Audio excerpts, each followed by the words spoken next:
Hi friends, it's Miss Noreen. Today's First Chapter Friday comes from the book The One and Only Ivan, and it's written by Katherine Applegate, and it was the Newbery Award winner in 2013. The One and Only Ivan is our selection for this month's chapter book club, and we're meeting once a month through Google Meet. So if your child is interested, it's for ages 8 to 12. If your child is interested in getting a copy, we have some available here at the library.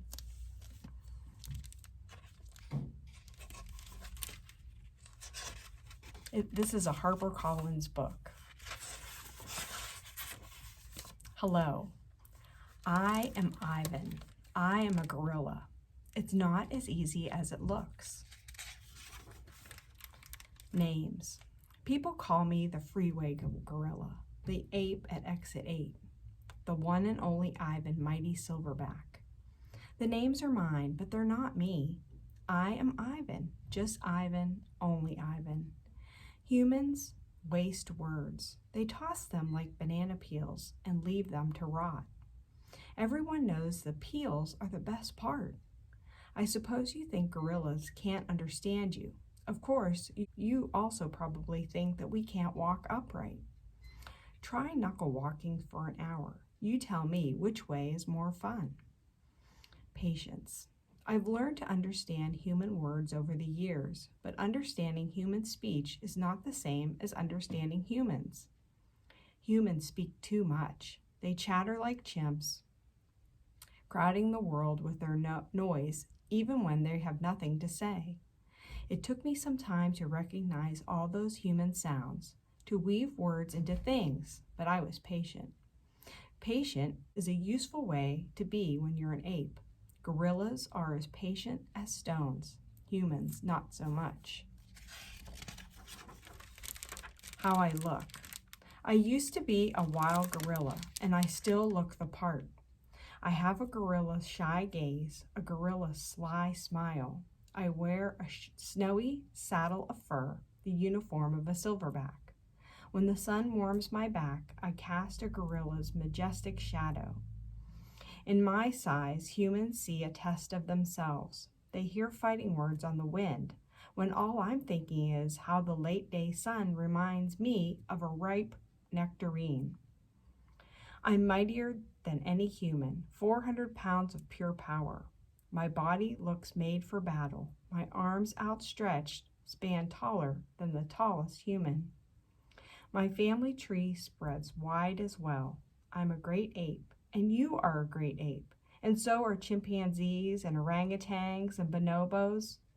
All of us distant and distrustful cousins. I know this is troubling. I too find it hard to believe there is a connection across time and space linking me to a race of ill-mannered clowns, chimps. There's no excuse for them. The Exit 8 Big Top Mall and Video Arcade. I live in a human habitat called the Exit 8 Big Top Mall and Video Arcade. We are conveniently located off I-95 with shows at 2, 4, and 7, 365 days a year. Mac says that when he answers the trilling telephone. Mac works here at the mall. He is the boss. I work here too, and I'm the gorilla.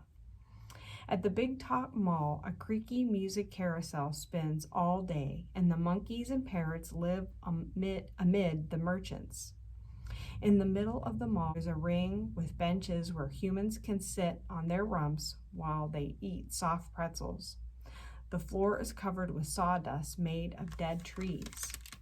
My domain is at one end of the ring.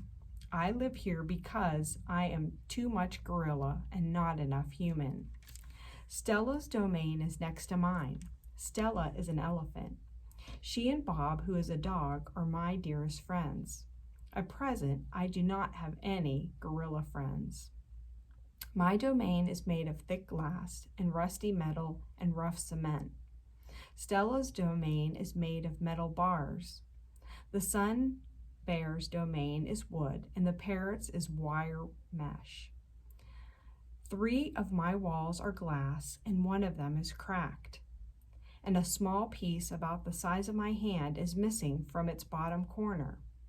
I made the hole with a baseball bat Mac gave me for my 6th birthday. After that, he took the bat away, but he let me keep the baseball that came with it. A jungle scene is painted on one of my domain walls. It has a waterfall without water and flowers without scent and trees without roots. I didn't paint it, but I enjoy the way the shapes flow across my wall, even if it isn't much of a jungle. I am lucky my domain has 3 windowed walls. I can see the whole mall and a bit of the world beyond. The frantic pinball machines, the pink billows of cotton candy, and the vast and treeless parking lot. Beyond the lot is a freeway where cars stampede without end. A giant sign at its edge beckons them to stop and rest like gazelles at a watering hole. The sign is faded, the colors bleeding, but I know what it says. Mac read its words aloud one day. Come to the Exit 8 Big Top Mall and Video Arcade, the home of the one and only Ivan, Mighty Silverback. Sadly, I cannot read, although I wish I could. Reading stories would make a fine way to fill my empty hours. Once, however, I was able to enjoy a book left in my domain by one of my keepers. It tasted like termite. The freeway billboard has a drawing of Mac in his clown clothes and Stella on her hind legs and an angry animal with fierce eyes and unkempt hair. That animal is supposed to be me, but the artist made a mistake. I am never angry. Anger is precious. A silverback uses anger to maintain order and to warn his troops of danger. When my father beat his chest, it was to say, beware, listen, I am in charge. I am angry to protect you because that is what I was born to do. Here in my domain, there is no one to protect. So that's the first 10 pages of the one and only Ivan. And if you're interested, please stop in or contact us at the library and we can get you a copy if you want to finish it. Thanks for joining me today.